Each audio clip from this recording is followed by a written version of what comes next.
किसी पे भी आरोप लगा दो जी, ये लगाओ आरोप, कितना लगा सकते हैं। तेरा कुत्ता कुत्ता, मेरा कुत्ता टॉमी। बीजेपी ने भी कहा था 15-15 लाख रुपए देंगे, वो वादा तो पूरा हुआ नहीं। फिर दोबारा सरकार कैसे आ गई। मेरे में 10 कमी होंगी, आप में भी 10 कमी हो सकती है। हम तो वो वृक्ष हैं जो जमाने के काम आएंगे, सूख भी गए कभी यारो तो जलाने के काम आएंगे। नमस्कार, इंडिया टीवी देख रहे हैं आप और मैं हूं आपके साथ ऋषिभा। दिल्ली में जबरदस्त चुनावी माहौल बना हुआ है। जगह जगह पैदल यात्राएं निकाली जा रही हैं। तमाम पार्टियां जोरों शोरों से अपना प्रचार प्रसार कर रही हैं। 5 फरवरी को मतदान होगा और 8 फरवरी को नतीजा सामने आएगा। अब ऐसे में सवाल ये है, पिछली 2 बार से दिल्ली में अपना परचम लहरा रही आम आदमी पार्टी क्या इस बार भी अपनी जीत काबिज कर पाएगी और क्या दिल्ली के जनता के जो मुद्दे हैं उनको सुलझा पाएगी? आपके इन्हीं सवालों का जवाब देने के लिए आज हमारे साथ हैं जितेंद्र सिंह शंटी, पद्मश्री। सर, बहुत स्वागत है आपका इंडिया टीवी पर। जय हिंद। सर, आप पहले बीजेपी के सदस्य थे, बीजेपी पार्टी में थे और उसके बाद आप आम आदमी पार्टी ज्वाइन किया आपने। तो मेरा सवाल ये है कि आखिर बीजेपी से ऐसी क्या नाराजगी हुई कि आपने आम आदमी पार्टी का दामन थामा? मैं बिल्कुल बीजेपी में नहीं था जी। मैं अकाली भाजपा के अलायंस में इलेक्शन लड़ा था। 3 इलेक्शन लड़ा, एक भी नहीं लड़ा, 3 लड़ा। सबसे पहले मैं इंडिपेंडेंट काउंसलर जीता, फिर एमएलए लड़ा जो मैं 1400 वोट से नहीं जीत सका, वो अकाली भाजपा से था। फिर अकाली भाजपा से काउंसलर जीता, फिर अकाली भाजपा से एमएलए जीता। तो भाजपा में सीधा सीधा मैं कुछ नहीं था। तो आम आदमी पार्टी जब आपने ज्वाइन की तो अब आप आम आदमी पार्टी की तरफ से क्या विजन लेकर चल रहे हैं कि क्या शाहदरा की जनता को, क्या उनकी जो परेशानियां हैं किस तरीके से हल करेंगे, उन मुद्दों को किस तरह से आप उनका निवारण देंगे? शाहदरा से पहले अगर मैं दिल्ली की बात करूं तो मैंने चुनाव इस पार्टी से क्यों लड़ा, इसका भी कारण है बहुत बड़ा। कि अगर मैं बात करूं कांग्रेस की तो वो तो तकरीबन सिमट सी गई है बिल्कुल। भाजपा एक नेशनल पार्टी है, उनका दिल्ली के लिए कोई विज़न नहीं है। दिल्ली में कभी तकरीबन उनको 27 साल हो गए हैं, दोबारा नहीं आई नहीं है। क्योंकि केजरीवाल जो सोचता है वो दिल्ली की गरीब जनता के लिए सोचता है। केजरीवाल जी का जो विज़न है सिर्फ और सिर्फ दिल्ली के लिए है। आज दूसरी पार्टियों के पास कोई मुद्दा नहीं है, कोई विज़न नहीं है, कोई सीएम का चेहरा नहीं है। अगर दिल्ली में वो बोर्ड भी लगाते हैं तो ये लिखते हैं केजरीवाल चोर है, केजरीवाल ये करता है, केजरीवाल वो करता है। अपना कुछ नहीं बताते कि हम क्या करेंगे दिल्ली के वासियों के लिए। दिल्ली के लोगों का विश्वास उनसे उठ चुका है, सिर्फ और सिर्फ केजरीवाल के ऊपर विश्वास करते हैं क्योंकि इसने जो कहा वो करके दिखाया। इनकी कथनी और करनी में फ़र्क नहीं है। इसलिए मुझे भी विश्वास हुआ कि ये बंदा काम कर सकता है। दिल्ली के लिए मुझे लगता है कि केजरीवाल से अच्छा कोई नहीं है। आपको एम्बुलेंस मैन के नाम से जाना जाता है, लोगों के बीच आपकी लोकप्रियता भी बहुत ज़्यादा है। तो आपको क्या लगता है कि ये लोकप्रियता वोट में तब्दील होगी? देखिए, आशीर्वाद से बड़ी कोई चीज़ नहीं है। ब्लेसिंग जो होती है ना, सच्चे दिल से होती है। और मुझे नहीं लगता आज की तारीख में कोई आपसे झूठी तारीफ करेगा या आपके साथ चल देगा उठ के। कहीं ना कहीं उसके दिल की भावनाएं जुड़ी होंगी। जैसे मैं बाज़ार में जाता हूँ, कोई महिला एक गरीब आ रही थी, सिर पे कपड़े रखे हुए थे जो जैसे हमारे धोबी लोग बेचारे रखते हैं। और माता जी मेरे को आशीर्वाद देती हैं और एक 100 रुपये का नोट मुझे देती हैं पुराना सा निकाल के कि जा बेटा, चुनाव लड़, जीत के आना है तुम्हें। तो इससे लगता है कि लोगों की भावनाएं कहीं ना कहीं आशीर्वाद के रूप में मेरे लिए काम कर रही हैं। तो दिल्ली में कितनी सीटें जो हैं वो आम आदमी पार्टी लेकर आएगी? क्या जो प्रदर्शन 2015 में दिखाया था और 2020 में दिखाया था, तो क्या वही प्रदर्शन इस बार भी देखने को मिलेगा? क्यों नहीं। 36 आए चाहे 66 आए, सरकार तो इनकी आ रही है।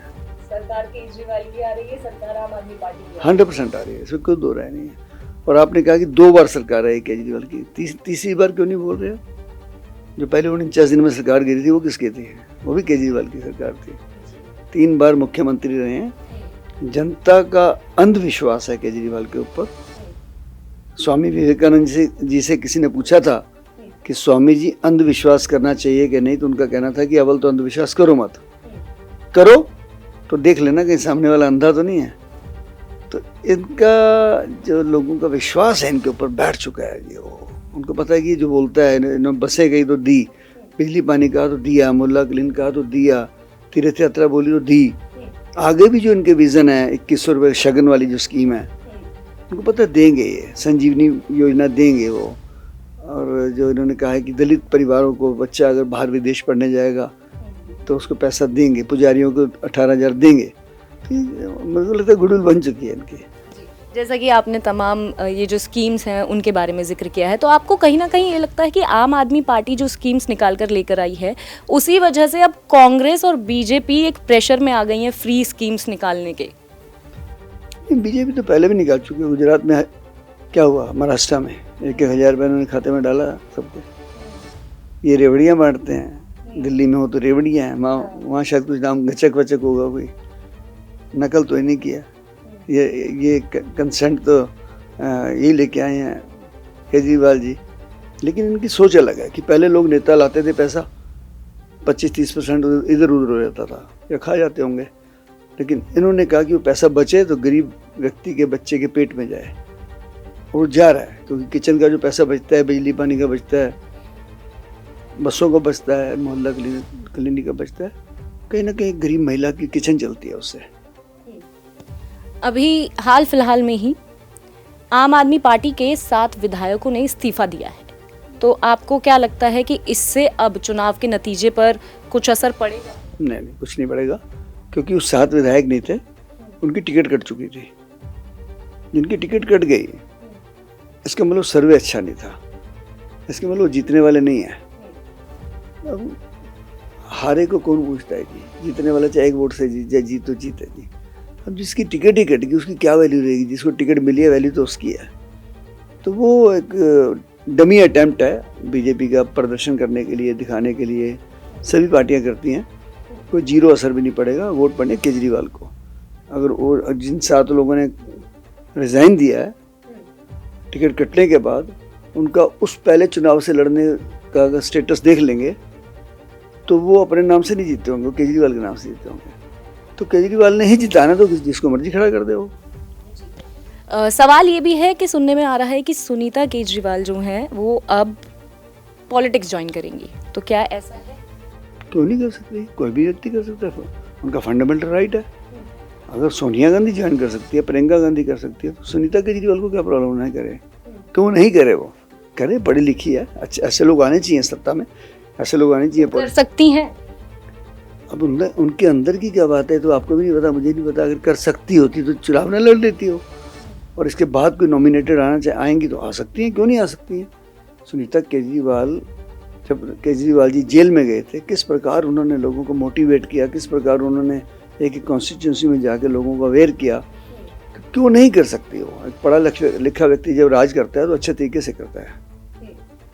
इसी के साथ सर, यमुना इस वक्त जो है वो चुनाव का सबसे बड़ा मुद्दा बनी हुई है, और पिछले 10 सालों से यमुना के जो हाल हैं, यमुना का जो पानी है वो बहुत ज़्यादा प्रदूषित हो रहा है। इस पर आम आदमी पार्टी की तरफ से क्या कदम उठाए जा रहे हैं, और अब तक अगर कदम नहीं उठाए हैं तो वो क्यों नहीं उठाए हैं, या फिर उसका जो निष्कर्ष है वो पॉजिटिव निकल कर क्यों नहीं आया? देखिए, शीला दीक्षित जी ने जब पहला चुनाव लड़ा, तकरीबन 27 साल हो गए इस बात को, भागीदारी स्कीम में उन्होंने यमुना सफाई की शुरू की, जापान से पैसा आया, बहुत कुछ हुआ, यमुना फिर वहीं की वहीं। इसका कारण है बहुत बड़ा। दिल्ली के अंदर 4,754 नाले जो हैं वो यमुना जी में गिर रहे हैं। वो नाले इंडस्ट्री के भी हैं, उसमें गंदा पानी आता है, उसमें लोहे का पानी आता है, उसमें अलग अलग इंडस्ट्री का पानी आता है, जो कि बहुत ज़्यादा उसे पोल्यूटेड भी कर देता है, उसके जानलेवा बना देता है उसको। तो सबसे पहला काम है वो नाले बंद करना। पानी, हम ये कह देना कि यमुना सफाई नहीं हुई, ऐसा कुछ नहीं है। अब लाख सफाई कर लो आप, उसके अंदर जब रोज 4,786 नाले गिरेंगे आके, तो सुबह सफाई करोगे, शाम को फिर वो गंदगी आ जाएगी। तो मुझे लगता है ये बजाय और ज़्यादा पैसे लगाने के, बजाय और तरीके से साफ करें, सबसे पहले दिल्ली की जितनी इंडस्ट्री का नाले का पानी उसमें गिर रहा है, उसके ऊपर अंकुश लगाया जाए। सर, दिल्ली में बहुत से ऐसे इलाके हैं जहां सीवेज की परेशानी है, और जब बरसात का मौसम आता है तो इलाके पानी में डूब जाते हैं। तो उसके लिए वहां जब हम धरातल पर उतरे और लोगों से चर्चा की, तो उनका ये कहना था कि विधायक आकर पूछते भी नहीं है। तो इस पर आप क्या कहेंगे? देखिए एक बहुत अच्छा सिस्टम है जहाँ पानी भरता है और नाले प्रॉपर नहीं है, वहाँ पे समझ होनी चाहिए विधायक को या निगम पार्षद को, वाटर हार्वेस्टिंग का सिस्टम बनाना चाहिए। जितना पानी आए, जहाँ पे गहरी जगह है, टेढ़ी मेढ़ी जगह है, जहाँ पे ढलाव टाइप है, वहाँ उनको एक वाटर हार्वेस्टिंग का पाइप ज़मीन में डाल दे तो जितना पानी ऐसे भरेगा सीधा ज़मीन के अंदर चला जाएगा। उससे ज़मीन को पानी भी मिल गया, ऊपर का कीचड़ भी हट गया, सस्ता सुंदर टिकाऊ है। लेकिन इस चीज़ की आम जगह नॉलेज नहीं है, अवेयरनेस नहीं है। अदरवाइज़ आप एक एक नाले के लिए होता क्या है, एक नाला चलता आ रहा है पीछे से 2 किलोमीटर 3 किलोमीटर से, जब भी कभी बनेगा ना वो तकरीबन उसका एस्टीमेट पूरा ही बनाएंगे उसका। वो इसलिए बनाते हैं कि कहीं उसका स्लोप ऊपर नीचे ना हो जाए तो पानी रुक जाएगा उसमें। अब वहाँ फंड आएगा नहीं, उसका बजट बनेगा नहीं, काम रुक गया। तो इसलिए मुझे लगता है जो एमएलए चुन के आए उनको इस चीज़ की समझ रखनी चाहिए कि आपको सबसे पहले देखना है कि वो नाला प्रॉपर तरीके से बना है कि नहीं बना तो बजट लाओ तो उसको शुरू करो। अदरवाइज अगर कहीं पानी भरता है थोड़ा बहुत तो उसकी वाटर हार्वेस्टिंग करा दीजिए, पानी वहीं ज़मीन में चला जाएगा। आम आदमी पार्टी पर ये आरोप है कि पंजाब की मशीनरी जो है वो दिल्ली के चुनाव में इस्तेमाल की जाएगी, तो ऐसा इस पर क्या आपका कहना है? किसी पे भी आरोप लगा दो जी, कोई भी आरोप लगा दो। आरोप लगाने पे तो बैन ही नहीं लगा आज तक कोई। ऐसा कोई कानून नहीं है देश के अंदर कि आप आरोप नहीं लगाएंगे। लगाओ आरोप, कितना लगा सकते हैं। कौन सी सरकारें हैं, क्या सेंटर की सरकार सब जगह जहाँ के चुनाव होता है वहाँ उनके कार्यकर्ता नहीं जाते हैं, उनके मिनिस्टर नहीं जाते हैं? और क्या मशीनरी होती है? ये मशीनरी होती है क्योंकि गाड़ी को इस्तेमाल करना, हेलीकॉप्टर को इस्तेमाल करना, ये तो सिस्टम बना हुआ है। लेकिन यही है कि मैं तेरा कुत्ता कुत्ता मेरा कुत्ता टॉमी, अपनी गलती को हम गलती नहीं मानते हैं। मुझे लगता है ये एक प्रोसेस है। लोग जब चुनाव लड़ते हैं ना तो सारे कोई भी देश के अंदर ऐसा व्यक्ति नहीं जो सारा चुनाव वाइट पैसे से लड़ेगा, सबको पता है। और कई ऐसी जगह है जैसे मैन पावर को यूज़ करते हैं लोग, कौन ले रहा है वाइट? वहाँ पे गरीब आदमी झुग्गी वाला बेचारा कैसे लेगा उस वाइट पैसे को? या रोटी खिला रहे हैं आप किसी को, 500 बंदे करो, और रोटी खिलाने वाले कहेगा जी मैं क्यों वाइट पैसे लूँ? तो वो भी तो मशीनरी यूज़ हो रही है ना कहीं ना कहीं। वहीं बात अगर आपके विजन की करें शाहदरा को लेकर, तो आपका क्या विजन है? शाहदरा में किस तरह से जो जनता के असली मुद्दे हैं उनको आप कैसे हल करेंगे? देखिए मेरे शाहदरा जो है प्रॉपर जो पुराना शाहदरा है वो तो 1000 वर्ष पुराना है। और उसके बाद उसको पहले किलोकरी गाँव बोलते थे, विलेज था, ये यूपी में था। तो जो पुराना शाहदरा है वहाँ तो ऐसी जगह भी नहीं है कि कहीं कार खड़ी हो सके, और कई गलियाँ तो इतनी संकरी हैं कि हम बाजू चौड़े करके नहीं चल सकते। तो वहाँ मेरा मेन जो मोटिव है वहाँ एक मल्टी स्टोरी पार्किंग बननी चाहिए, ताकि वहाँ 400-500 कारें खड़ी हों, गलियों में ना खड़ी हों, जाम लग जाता है। और जो मेरा पॉश एरिया है वहाँ मेरा विज़न डिफरेंट है कि वहाँ कम्युनिटी सेंटर बने, ऑडिटोरियम बने, लाइब्रेरी बने, इन चीज़ों पर ध्यान देना है। और पुराने शादरे में जो महिलाओं के शौचालय ही नहीं है, कहीं मैं देखता हूँ बाज़ार, इतने बड़े बड़े बाज़ार हैं लेकिन वहाँ शौचालय बनवाने हैं, ये मेरे दिमाग में आ रहा है जो। और बात करें पंजाब की ही, तो पंजाब में महिलाओं को लेकर ये वादा किया गया था कि उनके खाते में हर महीने 1000 रुपये आएगा, लेकिन वो वादा पूरा नहीं किया गया है। तो ऐसे में जनता कैसे आम आदमी पार्टी पर भरोसा करेगी कि वो जो वादे हैं वो पूरे नहीं हो पा रहे हैं? क्योंकि वहीं यमुना साफ करने का भी वादा था पर जो रिजल्ट है वो नहीं निकल कर सामने आ रहा है। बीजेपी ने भी कहा था 15-15 लाख रुपए देंगे, वो वादा तो पूरा हुआ नहीं। फिर दूसरी दोबारा सरकार कैसे आ गई? जब लोगों ने पूछा तो कहने लगे जी वो तो चुनावी जुमले थे। तो क्या ये भी चुनावी जुमला है? वो कह रहे हैं जिन्होंने 15 लाख का वादा किया था, केजरीवाल ने तो जो कहा है वो करके दिखाया है। एक चीज़ आप बताइए ना कि उसने बोली थी नहीं करी, आप बोलिए फिर मैं उसका जवाब दूंगा। कोई एक चीज़ याद करके बोलिए कि केजरीवाल ने कहा था मैं दूंगा और नहीं दी तो फिर मैं बात करूंगा। और जो जहाँ तक आपने पंजाब का जिक्र किया है उसका भी प्रोसेस चल रहा है।